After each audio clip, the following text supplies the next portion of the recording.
রাত নিঃশব্দ।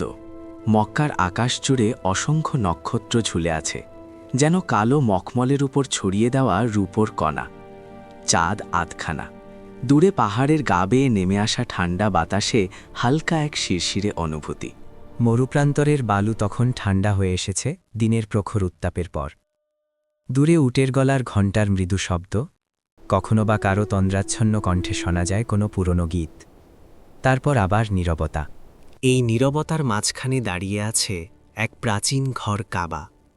কখনো এই ঘরের চারদিকে কাঁপত ইব্রাহিম আলাইহিস সালামের তৌহিদের ধ্বনি। তার কণ্ঠে উঠত দোয়া, রাব্বানা তাকাব্বাল মিন্না। আজ সেই ঘর ঘিরে অগণিত মূর্তি, পাথর, কাঠ, তামা, নির্বাক, অক্ষম, অথচ মানুষের সেজদা কাদের সামনে? এদের সামনে।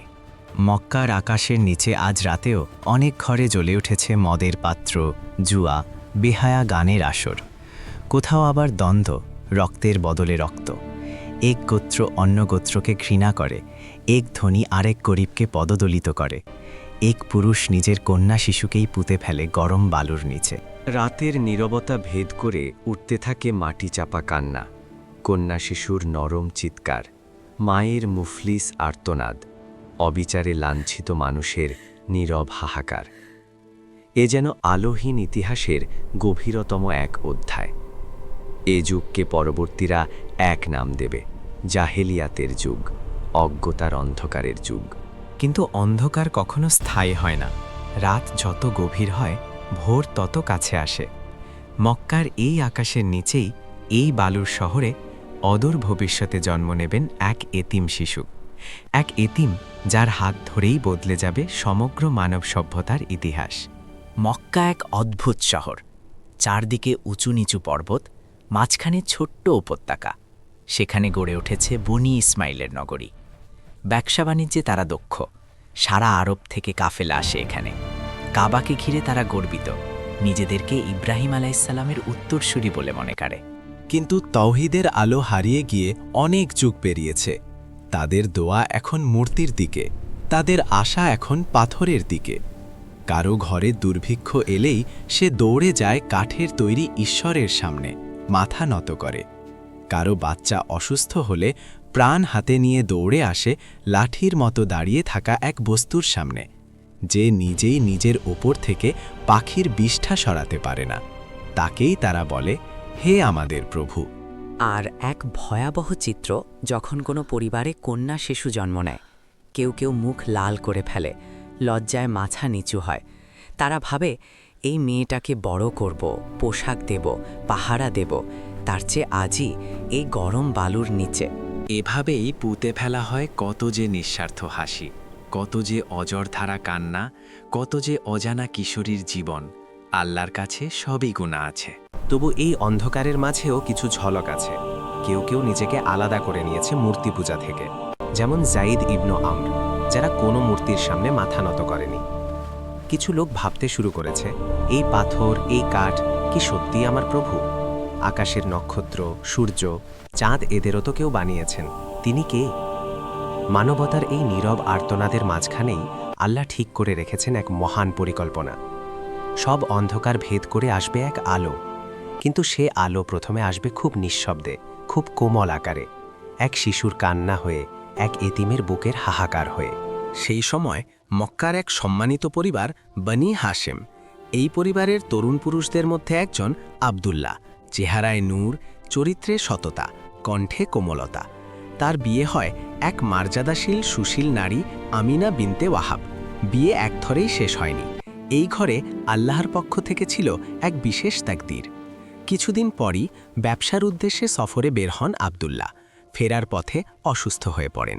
যে শহরে তিনি অসুস্থ হয়ে শুয়ে থাকেন, ইয়াসরিব, যাকে আমরা পরবর্তীতে চিনব মদিনা হিসেবে, সেখানেই শেষ হয়ে যায় তার দুনিয়ার সফর। মক্কার আকাশের নিচে আমিনা তখন গর্ভবতী। তার কোল এখনও শিশুর উষ্ণতা পায়নি, তার চোখ এখনও দেখেনি সন্তানের মুখ, কিন্তু তিনি ইতিমধ্যেই হয়ে গেছেন বিধবা। এক নারী, এক গর্ভবতী মা একা হয়ে গেলেন হঠাৎ। রাতে যখন সব ঘুমিয়ে পড়ে, তখন হয়তো তিনি চুপচাপ তাকিয়ে থাকেন আকাশের দিকে।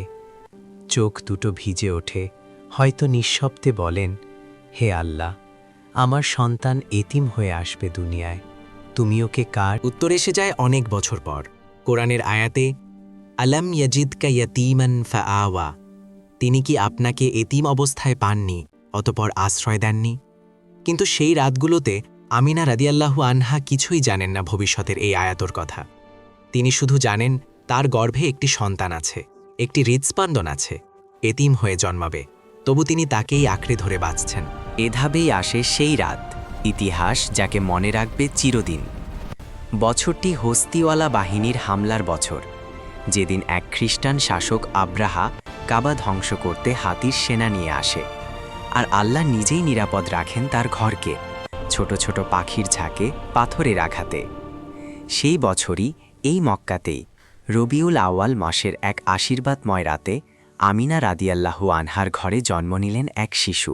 ঘরটা খুব সাধারণ, না আছে রাজকীয় সজ্জা, না আছে শত শত প্রদীপ, আছে শুধু কিছু নারী, কিছু আত্মীয়, তাদের ব্যতিব্যস্ত হাত পা, উদ্বিগ্ন চোখ, তারপর হঠাৎ একটি নবজাতকের কান্না। সেই কান্না হয়তো অন্য সব নবজাতকের কান্নার মতোই শোনালো, কিন্তু আসমানের ফেরেশতারা জানত এই কান্না সাধারণ কান্না নয়। মা আমিনা রাদিয়াল্লাহু আনহা তাকে বুকে টেনে নিলেন। কতদিনের অপেক্ষা, কত অশ্রু, কত একাকিত্ব, সব এক মুহূর্তে মিশে গেল সেই শিশুর কেঁদে ওঠা সুরে। শিশুটির নাম রাখা হলো মোহাম্মদ সাল্লাল্লাহু আলাইহি ওয়াসাল্লাম। নামটি তখন আরবে খুব প্রচলিত নয়। তার দাদা সম্মানিত আব্দুল মুত্তালিব ছেলেটিকে কোলে নিয়ে ক্লান্ত চোখে তাকালেন আকাশের দিকে। কাবার দিকে হাঁটলেন নরম পদক্ষেপে। কাবার সামনে দাঁড়িয়ে তিনি মানত করলেন, ধন্যবাদ দিলেন আল্লাহকে। হয়তো তার অন্তরে একটা গোপন অনুভূতি জাগল, এই নাতিটি অন্য সবার মতো নয়। আর এভাবেই দুনিয়ার সবচেয়ে নিঃস্বার্থ, সবচেয়ে সৎ, সবচেয়ে সুন্দর মানুষটির দুনিয়াবি সফর শুরু হল একটি দরিদ্র কিন্তু সম্মানিত ঘরে, এবং এতিম হয়ে। তিনি ছিলেন এতিম, অবুঝ বয়সেই পিতা হারানো এক শিশু। কিন্তু এই এতিম শিশুই একদিন হয়ে উঠবেন সমগ্র পৃথিবীর রহমত, রাহমাতুল্লিল আলামিন, সকল জগতের জন্য রহমত। আরবের রীতি ছিল মক্কার শিশুদেরকে মরুর পরিবেশে খোলামেলা প্রকৃতির মাঝে কিছু বছর বড় করে তোলা। এতে করে শারীরিক শক্তি বৃদ্ধি পায়, ভাষা হয় শুদ্ধ, হৃদয় হয় প্রসারিত। তাই কয়েকদিনের মধ্যেই শহরের ধুলোমাখা রাস্তায় দেখা গেল একদল মহিলা। তারা দুগ্ধমাতা গ্রাম থেকে এসেছে, শিশু নেবে নিজেদের সাথে। তাদের মধ্যে আছেন বানু সাদ গোত্রের এক দরিদ্র নারী হালিমা সাদিয়া রাদিয়াল্লাহ, তার সঙ্গী তার স্বামী, আর এক দুর্বল গাধা, একটি ক্ষুধার্ত দুধহীন উটনী। তাদের চোখ মুখে ক্লান্তি, কিন্তু বুক ভরা আশা। হয়তো কেউ একজন সন্তান দেবে, তারা তার লালন পালনের বিনিময়ে কিছু উপার্জন করতে পারবে।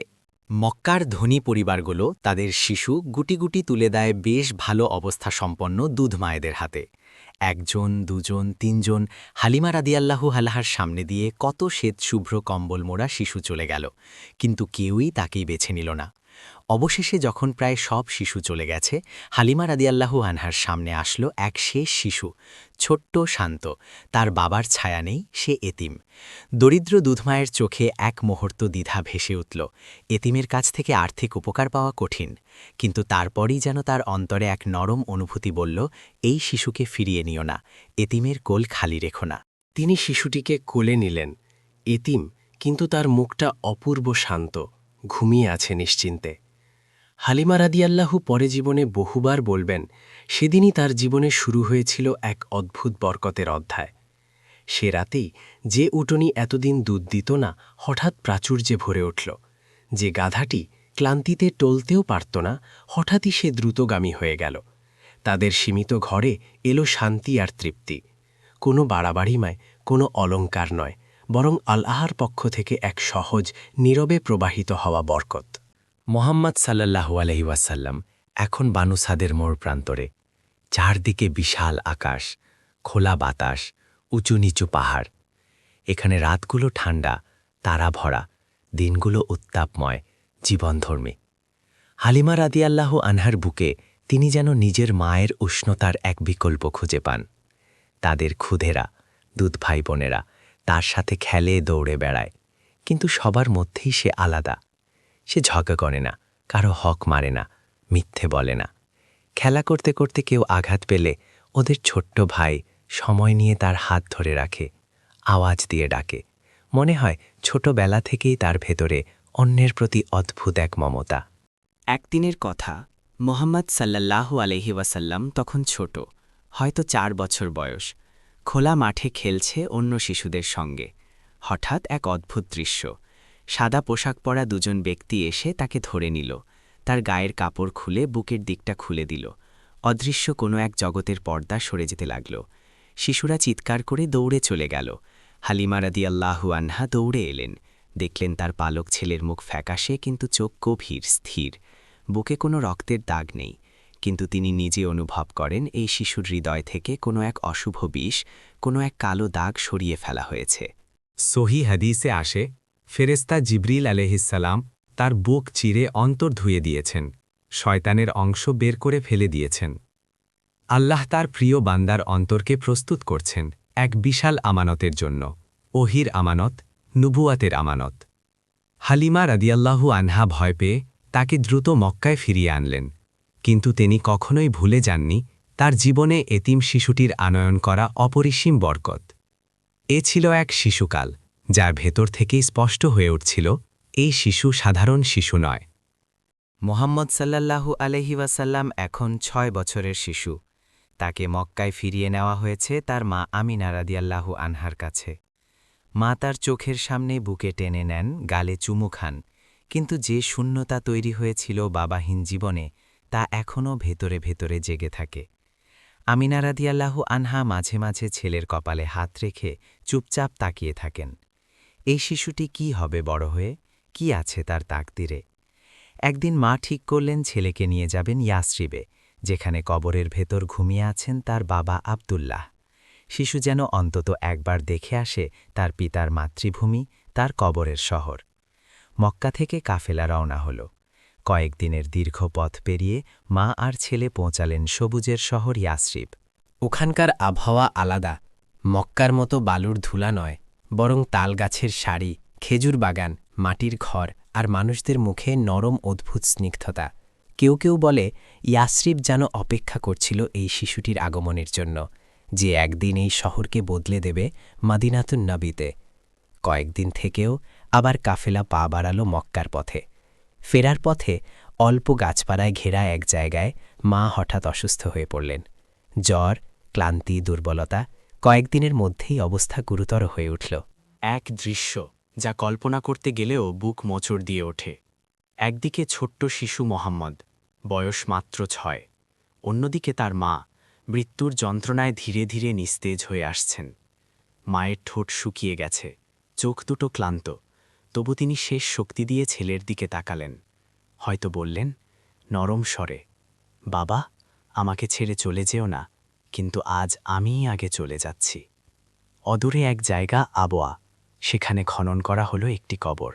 মাটি নরম, আকাশ নীল, পাহাড় নীরব। মা আমিনা রাদিয়াল্লাহুকে শুইয়ে দেওয়া হলো সেই মাটির বুকে। 6 বছরের শিশু দাঁড়িয়ে আছে কিছুটা দূরে। সে ইতিমধ্যে বাবাকে হারিয়েছে, এবার সে হারালো তার মাকেও। এতিমের কণ্ঠে কান্না অনেক সময় শব্দহীন হয়, হয়তো তার চোখ থেকে অশ্রু গড়িয়ে পড়ছে, কিন্তু কেউ নেড়ে ওঠার মতো অবকাশ পেল না। কে জানে সেই মুহূর্তে কয়েক হাজার বছর পরের এক যুবকের একাকিত্বের সাথে কেমন মিল খুঁজে নেবে এই শিশুর অবস্থা। আপনি কি কখনো নিজেকে একা অনুভব করেছেন? চারদিকে লোক আছে, কিন্তু বুকের ভেতরটা ফাঁকা। আপনার ভরসা হঠাৎ হারিয়ে গেছে। আপনি যদি কখনো এমনটা অনুভব করে থাকেন, এতিম মুহাম্মদ সাল্লাল্লাহু আলাইহি ওয়াসাল্লামের হৃদয়ের এই হাহাকার আপনি বুঝতে পারবেন কিছুটা। আল্লাহ তার প্রিয় নবীর জীবনের শুরুতেই একা রেখে দিচ্ছেন কেন? পিতা নেই, মা নেই, কেবল আছেন রব। হয়তো এভাবেই শেখানো হচ্ছে, হে আমার প্রিয় বান্দা, মানুষ একদিন না একদিন সবাই চলে যাবে, কিন্তু আমি থাকব সব সময়, সবখানে। ছোট্ট কাফেলা ফিরে আসে মক্কায়। একটা শিশুর ভাঙাচোরা দৃষ্টিতে বিশ্বটা হয়তো আরও বেশি শূন্য হয়ে যায়। তিনি ছিলেন এতিম, এবার তিনি হলেন দ্বিগুণ এতিম, বাবাহীন, মাভিহীন। কিন্তু অদৃশ্যভাবে আবাশ্রয়দানকারী এক রব তার পাশে আছেন অটল, অদৃশ্য কিন্তু নিখুঁত হিকমতে। এখন মোহাম্মদ সাল্লাল্লাহু আলাইহি ওয়াসাল্লামের দায়িত্ব নিলেন তার দাদা, কুরাইশের প্রভাবশালী নেতা আব্দুল মুত্তালিব। বৃদ্ধ মানুষটি তার নাতিকে দেখে আলাদা স্নেহে ভরে উঠতেন। হজের মৌসুমে যখন কাবার অঙ্গনে কুরাইশের বড়রা বসতেন, একটি বিশেষ মাদুর থাকত কেবল আব্দুল মুত্তালিবের জন্য। সেখানে কেউ বসতে পারত না, কিন্তু ছোট মোহাম্মদ সাল্লাল্লাহু আলাইহি ওয়াসাল্লাম এসে নির্ভয়ে বসে যেতেন সেই মাদুরে। লোকেরা তাকে সরাতে চাইত, কিন্তু আব্দুল মুত্তালিব বলতেন, ওকে থাকতে দাও, আমার নাতির ভেতর আমি আলাদা কিছু দেখি। বৃদ্ধ মানুষের চোখে হয়তো মাঝে মাঝে ভয় জেগে উঠত। এই নাতি যাকে তিনি এত ভালোবাসেন, সেই নাতি কি তার জীবদ্দশায় রক্ষাপ্রাপ্ত থাকবে? কিছুদিন যেতে না যেতেই এই আশঙ্কায় সত্যি হল। মোহাম্মদ সাল্লাল্লাহু আলাইহি ওয়াসাল্লাম তখন ৮ বছরের শিশু। একদিন হয়তো তিনি দেখছেন লোকেরা কাঁদছে, দূরে কাবার আঙিনায় শোক নেমে এসেছে। দাদা আব্দুল মুত্তালিব চলে গেলেন, সমাপ্ত হল তার দীর্ঘ জীবন। আবারও একবার শিশু মোহাম্মদ সাল্লাল্লাহু আলাইহি ওয়াসাল্লামের চোখের সামনে এক বড় অভিভাবকতা ভেঙে পড়ল। এবার তার দায়িত্ব নেন তার চাচা আবু তালিব। গরিব মানুষ, কিন্তু হৃদয়ে অপার মমতা। নিজের সন্তানদের সঙ্গে তিনি ভাগ করে নিলেন এই অনাথ ভাতিজাকে। অভাব আছে, টাকা কম, ঘরে হয়তো শস্য শেষ হয়ে যায়, কিন্তু এক জিনিস কখনো কমে না, ভালোবাসা। আবু তালিব তার ভাতিজাকে সঙ্গে নিয়েই ঘুমান, সঙ্গে নিয়েই খান, কখনো তার প্রতি কঠিন ভাষা ব্যবহার করেন না। বহু বছর পর এই মানুষটি এক ভরসা হয়ে দাঁড়াবেন নবী সাল্লাল্লাহু আলাইহি ওয়াসাল্লামের দাওয়াতের প্রথম দিকের কঠিন বছরগুলোতে। আজ ভাতিজা এখনও শিশু, তবু তার চোখে আছে যে স্থিরতা, চেহারায় যে নূর, চলাফেরায় যে ভাবলেশহীন গাম্ভীর্য। আবু তালিব কখনোই তাকে সাধারণ চোখে দেখেননি। এক শিশুর জীবনে বারবার আঘাত এসে পড়ছে। বাবা নেই, মা নেই, দাদা নেই, শুধু আল্লাহ আর আল্লাহর বানানো কিছু মানুষ, যারা তাকে তার রবের অনুমতিতে আগলে রাখছেন। সময়ের চাকা ঘুরতে ঘুরতে শিশু মোহাম্মদ এখন কিশোর। দরিদ্র ঘর, কোনো বিলাসিতা নেই। তিনি এমন এক পরিবারে বড় হচ্ছেন যেখানে ছোটরা অল্প বয়সেই কাজে নেমে পড়ে। মোহাম্মদ সাল্লাল্লাহু আলাইহি ওয়াসাল্লামের ক্ষেত্রেও তাই হল। তিনি রাখালির কাজ নিলেন, লোকেদের ভেড়া চড়াবেন সামান্য কিছু মজুরির বিনিময়ে। কে জানে, আল্লাহর নবী হওয়ার আগেই তিনি হয়ে গেলেন গরু ছাগলের রাখাল। পাহাড়ের ঢালে দাঁড়িয়ে ক্ষুদ্র পশুগুলোর প্রয়োজন দেখভাল করছেন তিনি। কোথাও ঘাস বেশি, কোথাও কম, একটি ভেড়া ল্যাংচে করে হাঁটছে। তিনি হয়তো বাড়তি যত্ন নিয়ে তাকে অন্যদের থেকে কিছুটা আলাদা রাখছেন। সন্ধ্যার সময় সূর্য যখন লালচে হয়ে ডুবে যাচ্ছে পাহাড়ের আড়ালে, তিনি ধীরে ধীরে ভেড়ার দল নিয়ে ফিরছেন ঘরের দিকে। চারদিকে আছে প্রকাণ্ড নীরবতা, শুধু পাখি দাদার শব্দ, দূরে হয়তো শেয়ালের ডাক। এই একাকিত্বের স্কুলে মোহাম্মদ সাল্লাল্লাহু আলাইহি ওয়াসাল্লাম শিখছেন গুরুত্বপূর্ণ কিছু পাঠ। দায়িত্ব নেওয়া, দুর্বলকে রক্ষা করা, হারিয়ে যাওয়া ভেড়াকে খুঁজে এনে দলে ফিরিয়ে দেওয়া, নীরবতার ভেতরও আল্লাহকে অনুভব করা। রাতে পাহাড়ের ঢালে বসে তিনি একা আকাশের দিকে তাকাতেন। তারারা ভরা আকাশে তার অন্তর হয়তো প্রশ্ন করত, কে এদের ঝুলিয়ে রেখেছে এত সুচারুরূপে? কার আদেশে উঠে সূর্য, নামে সূর্য? কার ইশারায় বৃষ্টি নেমে আসে শুকিয়ে যাওয়া মাটিতে? কিন্তু তিনি কোনোদিন মূর্তির সামনে মাথা নত করেন না। কুরাইশ যখন কাবা ঘিরে মূর্তির গলায় মালা পরায়, তখন তার ভেতরে কিছু একটা কাঁদতে থাকে। এ কি ইব্রাহিম আলাইহিসসালামের শিক্ষা? এ কি সেই ঘর, যে ঘরের ভিত্তি তোলা হয়েছিল শুধু এক আল্লাহর ইবাদতের জন্য? মক্কার যুবকদের ভিড়ে তিনি বাঁধনহারা নন। তারা যখন গান বাদ্য, নাচ আর মদের আড্ডায় নিজেদের রাতগুলো ডুবিয়ে দেয়, তিনি সেদিক থেকে মুখ ফিরিয়ে নেন। কখনো ১-২বার তরুণ বয়সের স্বাভাবিক কৌতূহলে তিনি গিয়েছিলেন দেখতে, মানুষ কি করে তাদের রাত নষ্ট করে, কিভাবে তারা পাপ করে। কিন্তু খবর পাওয়া যায় তিনি পূর্ণ রাত ঘুমিয়ে কাটিয়ে দিয়েছেন। ওইসব আড্ডার শুরু আর শেষ কিছুই তার চোখে পড়েনি। আল্লাহ নিজ হাতে রক্ষা করছেন তার প্রিয় বান্দার দৃষ্টিকে, তার শ্রবণকে, তার হৃদয়কে, ঠিক যেমন তিনি অন্য এক যুগে ইউসুফ আলাইহিসসালামকে রক্ষা করেছিলেন প্রলোভন থেকে। এভাবে ধীরে ধীরে তৈরি হচ্ছিলেন এক মানুষ, যার চরিত্র হবে স্বচ্ছ, যার অন্তর হবে নম্র, যার কথা হবে সত্য, যার চোখ থাকবে সব সময় তার রবের থেকে। সময়ের স্রোতে মোহাম্মদ সাল্লাল্লাহু আলাইহি ওয়াসাল্লাম এখন যুবক। চেহারায় নূর, দাড়িতে হালকা রেখা, আচরণে অদ্ভুত এক গাম্ভীর্য আর কোমলতা। মক্কার লোকেরা তাকে ডাকা শুরু করল এক নামে, আল আমিন, সত্যনিষ্ঠ, আমানতদার, যার প্রতি ভরসা রেখে কেউ প্রতারিত হয় না। কেন এই উপাধি?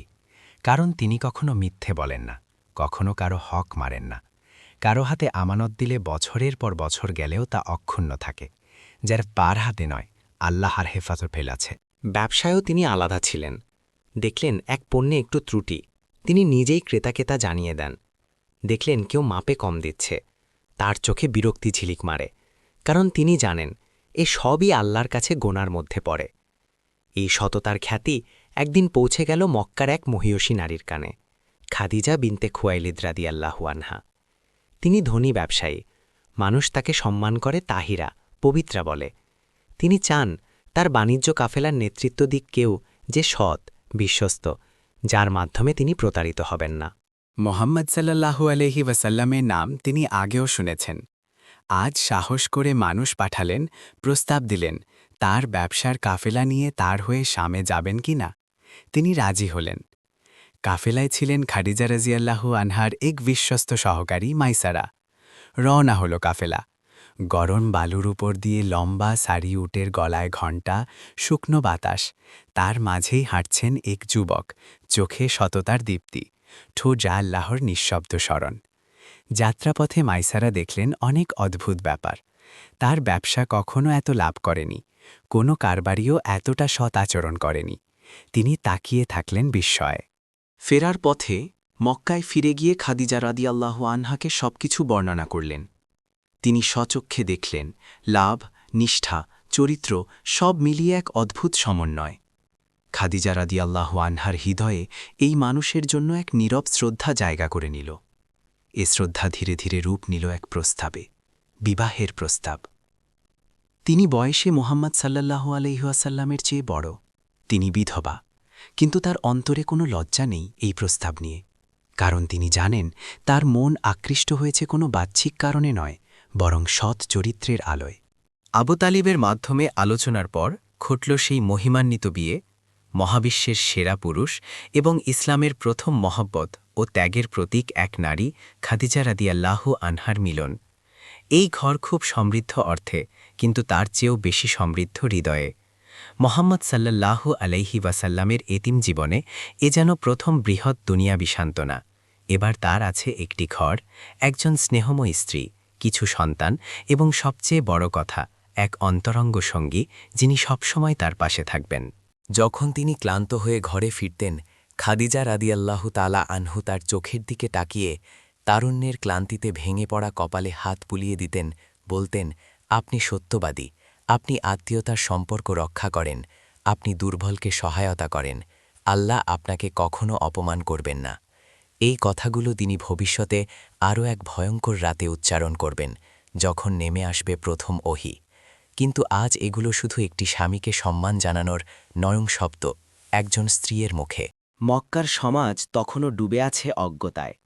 মূর্তি পূজা, ব্যভিচার, মদ, জুয়া, রক্তপাত সবই স্বাভাবিক আচরণ বলে মনে হয় মানুষের কাছে। কিন্তু মোহাম্মদ সাল্লাল্লাহু আলাইহি ওয়াসাল্লামের অন্তরে এগুলোর জন্য অদ্ভুত এক বিতৃষ্ণা কাজ করে। তিনি কখনো মূর্তির নামে কসম খান না, কখনো তাদের সামনে মাথা নত করেন না। কাবার চারপাশে তিনি হাঁটেন, দেখেন আব্রাহামের বানানো ঘর আরবদের হাতে এখন এক অন্যরকম কেন্দ্রে পরিণত হয়েছে, যেখানে আল্লাহর নামের বদলে ডাকা হয় লাত, উজ্জা, মানাত্তের নাম। তিনি গাছাড়া দিতে পারতেন, যেমন দেয় আশেপাশের সব মানুষ, কিন্তু তার ফিতরাস নির্মল, তার অন্তর সজাগ, তিনি অস্থির হয়ে ওঠেন। একবার কুরাইশের মধ্যে বিশাল এক বিরোধ দেখা দিল কাবা পুনর্নির্মাণের সময়। হাজরে আসওয়াদ, কৃষ্ণ পাথরটি কোন গোত্র কাবার কোনায় বসাবে তা নিয়ে তর্কে রক্তপাতের পরিস্থিতি তৈরি হল। প্রতিটি গোত্রই চায় এই বরকতময় দায়িত্ব তারা পালন করুক। তর্ক তীব্রতর হল, তলোয়ার হাতের মুঠোয় চলে আসল, মনে হচ্ছে যে কোনো মুহূর্তে যুদ্ধ শুরু হবে। অবশেষে তারা ঠিক করল যে প্রথম ব্যক্তি এই দরজা দিয়ে প্রবেশ করবে তার রায় সবাই মেনে নেবে। দুপক্ষ সজাগ দৃষ্টিতে তাকিয়ে রইল দরজার দিকে। হঠাৎ ভেতরে ঢুকলেন এক ব্যক্তি, কারো চোখে বিস্ময়, কারো চোখে স্বস্তি। এই তো আল আমিন, এই তো বিশ্বাসযোগ্য মোহাম্মদ। মোহাম্মদ সাল্লাল্লাহু আলাইহি ওয়াসাল্লামকে ডেকে পরিস্থিতি জ্বালানো হল। তিনি গম্ভীরভাবে তাকিয়ে দেখলেন বিতর্কে নিমগ্ন গর্বিত আরবদের মুখ। তারপর সামান্য হাসলেন। তিনি তার চাদর মেলে দিলেন। তাতে কৃষ্ণ পাথরটি রেখে প্রতিটি গোত্রের নেতাকে চাদরের এক এক কোণা ধরতে বললেন। এভাবে সবাই পাথরটি তুলে আনল। কোণার কাছে পৌঁছে গেলে মোহাম্মদ সাল্লাল্লাহু আলাইহি ওয়াসাল্লাম নিজ হাতে পাথরটি নিয়ে এর নির্ধারিত জায়গায় বসিয়ে দিলেন। রক্তপাত ঠেকল, সম্মান বজায় থাকল সবার, এবং সবার চোখে আরেকবার স্পষ্ট হল এই আল আমিন যুবক কতটা প্রজ্ঞাবান, কতটা ন্যায়পরায়ণ।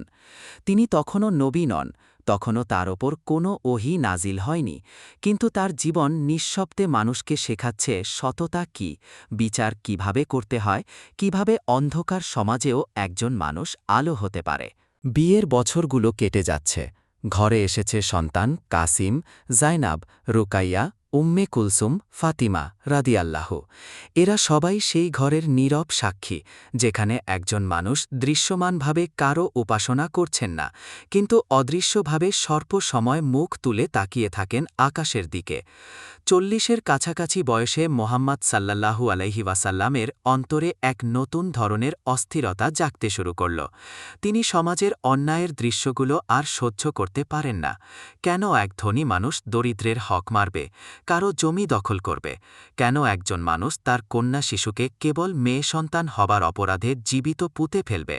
সব প্রশ্নের উত্তর তার চারপাশের ধর্মীয় প্রথায় নেই। মূর্তিগুলো নীরব। ওদের সামনে আশা নিয়ে গেলে ফিরে আসতে হয় শূন্য হাতে, ফিরে আসতে হয় হতাশা নিয়ে। মোহাম্মদ সাল্লাল্লাহু আলাইহি ওয়াসাল্লামের মতো একজন সত্যনিষ্ঠ, নির্মল ফিতরার মানুষ এই অসত্যের সাথে খাপ খাইয়ে নিতে পারেন না। তাই তিনি ক্রমশ একান্ততা খুঁজতে শুরু করলেন। ভিড় থেকে দূরে, কোলাহল থেকে দূরে, মূর্তি ও মদের আড্ডা থেকে দূরে। মক্কার বাইরে পাহাড়ের ওপর একটি ছোট নীরব গুহা, হেরা গুহা। কেউ জানে না ঠিক কবে থেকে তিনি এই গুহাটিকে ভালোবেসে ফেললেন। রাতের গভীরে অথবা দিনের নিস্তব্ধতায় তিনি উঠে যান সেই গুহার চূড়ায়, সঙ্গে নেন সামান্য কিছু খাবার, কিছু পানি। গুহার ভেতরে বসলে একদিকে দেখা যায় পুরো মক্কা শহর, অন্যদিকে দেখা যায় আকাশের অসীম প্রান্তর। তিনি সেখানে গিয়ে থাকতেন দিনের পর দিন, একান্ত চিন্তায়, একান্ত ইবাদতে, যা পরবর্তীতে তাহান্নুস নামে পরিচিত হয়। সত্যের সন্ধানে নীরব ধ্যান, মিথ্যার সব রং ছেড়ে এক আল্লাহর উপস্থিতি অনুভবের চেষ্টা। এই পাহাড়ি রাতে যখন বাতাস শীতল, আকাশে তারার ভিড়, তিনি নিশ্চুপ বসে থাকতেন, চোখ বন্ধ করে মন ভাসিয়ে দিতেন এক অজানা স্রষ্টার দিকে, যাকে তার দাদা ইব্রাহিম আলাইহিসসালাম চিনতেন, কিন্তু যার পরিচয় সময়ের সাথে মানুষের হৃদয় থেকে বিলীন হয়ে গেছে। একটু ভেবে দেখুন, আপনি কি কখনো জীবনের অর্থ খুঁজতে গিয়ে নীরবে একা হয়ে গেছেন? রাতের কোনো এক প্রহরে সবাই যখন ঘুমিয়ে, আপনি কি কখনো জানালার ফাঁক দিয়ে আকাশের দিকে তাকিয়ে প্রশ্ন করেছেন, এই সব কিছুর মানে কি? মোহাম্মদ সাল্লাল্লাহু আলাইহি ওয়াসাল্লামের একান্ত রাতগুলো এমন সব প্রশ্নে ভরে উঠত। তিনি আরবের পুরনো কাহিনী জানেন, বনি ইসরায়েলের নবীদের কিছু গল্প শুনেছেন, ইব্রাহিম, মুসা, ঈসা আলাইহিসসালামদের কথা কান পেতে শুনেছেন। কিন্তু আজ তার অন্তরে একটাই জিজ্ঞাসা, এই ঘর যাকে কাবা বলা হয়, যার ভিত্তি রেখেছিলেন ইব্রাহিম ও ইসমাইল আলাইহিসসালাম, কেন আজ এখানে পূজা হয় পাথর আর কাঠের? কেন মানুষেরা ভুলে গেছে তাদের আসল প্রভুকে? এই অস্থিরতা তাকে ক্রমশ টেনে নিয়ে যায় হেরা গুহার দিকে। বছরের বিশেষ কিছু সময়ে, বিশেষ করে রমজান মাসে, তিনি সেখানে কাটাতে থাকলেন অনেক দিন, খাদিজা রাদিয়াল্লাহু দেওয়া সামান্য খাবার নিয়ে। খাদিজা রাদিয়াল্লাহু তার স্বামীকে বাধা দিলেন না কখনো। তিনি জানেন এ নির্মল মানুষটির অন্তরে অদ্ভুত এক আলো খোঁজা শুরু হয়েছে, আর মানুষ যখন সত্যিকারের আলো খোঁজে, তখন আল্লাহ কখনো তাকে অন্ধকারে ফেলে রাখেন না। কখনো তিনি নিজেই গিয়ে খাদ্য ও পানি পৌঁছে দেন সে গুহায়। দূর থেকে তাকিয়ে থাকেন তার প্রিয় স্বামী এক পাথুরে গুহার মুখে বসে আছেন, শহর থেকে অনেক উঁচুতে, চোখে যেন কোনো এক অদৃশ্য জগতের খোঁজ। একদিন এক রমজানের রাত, মক্কার আকাশ অন্য সময়ের চেয়ে অদ্ভুত শান্ত। বাতাসে আছে নরম ঠান্ডা, লোকেরা অধিকাংশই ঘুমিয়ে। মদের আড্ডাগুলো আজ একটু কম আওয়াজে, গলির কুকুরদের খেউ খেয়েও যেন একটু স্থিমিত। মোহাম্মদ সাল্লাল্লাহু আলাইহি ওয়াসাল্লামের হৃদয় আজ অদ্ভুতভাবে ভারী লাগছে। অস্থিরতা, আত্মপ্রশ্ন, প্রতি শ্বাসে এক দীর্ঘশ্বাস। তিনি ঘর থেকে বেরোনোর আগে খাদিজা রাদিয়াল্লাহু তাআলা তাকালেন। তার চোখেও উদ্বেগের আভা, কিন্তু তার কণ্ঠে ভরসা। আমি চললাম, হয়তো এতটুকুই বললেন তিনি। খাদিজা রাদিয়াল্লাহু এসে একটি চাদর তার কাঁধে চড়িয়ে দিলেন। হালকা শীত, পাহাড়ি রাত, এই চাদর শুধু শরীর না, হৃদয়কেও উষ্ণতা দিল। যেখানে যাচ্ছেন, আল্লাহ আপনাকে হিফাজত করুন, তার চোখ যেন এই কথা বলে উঠল। মোহাম্মদ সাল্লাল্লাহু আলাইহি ওয়াসাল্লাম ধীরে ধীরে হাঁটতে শুরু করলেন হেরা গুহার দিকে ওঠার পাহাড়ি পথ ধরে। রাতের নিস্তব্ধতা ভেঙে শোনা যায় কেবল তার পদধ্বনি, মাঝে মাঝে কাকর নুড়ি গড়িয়ে পড়ে নিচে। আকাশে মৃদু হাওয়া, তারার নীরব দৃষ্টির নিচে এক মানুষ উপরের দিকে এগিয়ে চলেছেন। এই পাহাড়ি পথ তিনি বহুবার হেঁটেছেন, তবু আজ কেন জানি প্রত্যেক ধাপেই মনে হচ্ছে কিছু ঘটতে যাচ্ছে। অদেখা এক ভয় আর অদ্ভুত এক শান্তি একসাথে তাকে জড়িয়ে ধরেছে। উঁচুতে উঠতে উঠতে মক্কা শহর ছোট হয়ে আসছে, বাড়িগুলো ছোট, মানুষের কোলাহল দূরের এক অস্পষ্ট প্রতিধ্বনি। শুধু কাবার কালো ঘরটি নিস্তব্ধ রাতের কোলে অদ্ভুতভাবে স্পষ্ট থেকে যাচ্ছে তার চোখে। কাবা ইব্রাহিম আলাইহিস সালামের ঘর, ইসমাইল আলাইহিস সালামের কোরবানির আজ ঘিরে আছে মূর্তি। তবু এই ঘরের ভেতরে আজও আছে এক অদৃশ্য আলোর ইতিহাস। হেরা গুহায় পৌঁছে তিনি ভেতরে প্রবেশ করলেন। গুহাটি ছোট, একজন মানুষ বসতে না বসতেই স্থান ভর্তি হয়ে যায়। চুনাপাথরের দেয়াল, সামনে সরু এক ফাঁক, সেখান দিয়ে দেখা যায় দূরের কাবা আর মক্কার কিছু অংশ। তিনি চাদর বিছালেন, বসলেন, হয়তো সিজদার মতো মাথা নত করলেন, হয়তো নিঃশব্দে কিছু কথা বললেন, যে প্রভুকে তিনি এখনও নাম ধরে চেনেন না, কিন্তু হৃদয় পড়ে গেছে চার প্রেমে। হে আকাশের স্রষ্টা, হে এই পাহাড়ের, এই বালুর, এই বাতাসের মালিক, আমি তোমাকেই ডাকি, যদিও তোমার নাম আমি জানি না ঠিক, কিন্তু আমার অন্তর জানে তুমি একাই আমার রব। বাইরে রাত আরও গভীর হচ্ছে, ছোট ছোট পতঙ্গ উড়িয়েছে গুহার দেয়ালে, ধাক্কা খাচ্ছে। দূরে কারোর কলার আওয়াজ ভেসে আসে, আবার মিলিয়ে যায়। তার চোখ ভারী হয়, কিন্তু তার অন্তর জেগে থাকে। এ এক মুহূর্ত যেখানে আসমান আর জমিনের মাঝের পর্দা অদৃশ্যভাবে পাতলা হয়ে আসছে। আকাশের ওপারে ফেরেশতারা প্রস্তুত, লৌহে মাহফুজ থেকে এক আয়াত নেমে আসার সময় হয়ে গেছে। হজরত জিবরিল আলাইহি প্রস্তুত হচ্ছেন মানব ইতিহাসের সবচেয়ে গুরুত্বপূর্ণ সফরের জন্য। কিন্তু গুহার ভেতরে বসে থাকা একজন মানুষ, মোহাম্মদ ইবনে আবদুল্লাহ সাল্লাল্লাহু আলাইহি ওয়াসাল্লাম, এখনও কিছুই জানেন না। তিনি জানেন না এই রাতের পর কখনোই আগের জীবনে ফিরতে পারবেন না। তিনি জানেন না এই গুহায় উচ্চারিত প্রথম শব্দের মাধ্যমে ভেঙে পড়বে শতাব্দীর জাহেলি শৃঙ্খল, শুরু হবে এক নতুন সভ্যতার সূচনা, কোরআনের সভ্যতা। তিনি শুধু অনুভব করছেন, হৃদয় কাঁপছে, চোখ ভিজে আসছে, এক অদৃশ্য আহ্বান তাকে ডেকে চলেছে গভীর থেকে আরও গভীরে। আপনি কি ভাবতে পারেন কেমন লাগে সেই মুহূর্ত, যখন আপনার সমগ্র জীবনের মানে এক নিমেষে বদলে যেতে চলেছে, আর আপনি তা জানেনই না? হেরা গুহার নিস্তব্ধতায় আজ ঠিক তেমনই এক মুহূর্ত।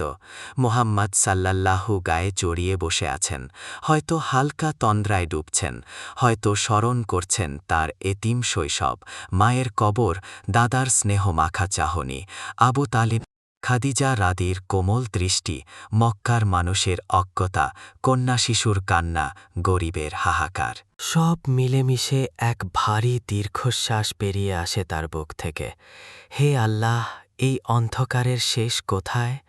আর আসমানের এক অদৃশ্য প্রান্ত থেকে অতল শান্ত কণ্ঠে উত্তর এসে যাচ্ছে, অন্ধকার যত গভীর হয়, আলোর আগমন তত নিকটবর্তী হয়। এই রাত, এই পাহাড়, এই নীরবতা সবই সাক্ষী হয়ে থাকবে মানব সভ্যতার এক নতুন সূচনার প্রাক্কালের। আজ এখানে কল্প থেমে থাকুক, এক নিঃশব্দ গুহার আধারে, এক সন্ধানী অন্তরের প্রার্থনার ভেতরে। কারণ পরবর্তী মুহূর্তেই নেমে আসবে প্রথম ওহী, কাঁপিয়ে দেবে তার বুক, আর খুলে দেবে আসমান থেকে নাজিল হওয়া চূড়ান্ত হিদায়াতের দরজা। কিন্তু সে এক আলাদা অধ্যায়ের কাহিনী। আজ আমরা শুধু এখানেই থেমে যাই, এ উপলব্ধি নিয়ে। আপনি যখন নিজেকে একা ভাবেন, যখন মনে হয় কেউ আপনাকে বোঝে না, যখন জীবন অর্থহীন মনে হয়, তখন মনে রাখবেন আপনার প্রিয় নবী মোহাম্মদ সাল্লাল্লাহু এবং অন্ধকার যত গভীর হয়, আলোর আগমন তত নিকটবর্তী হয়।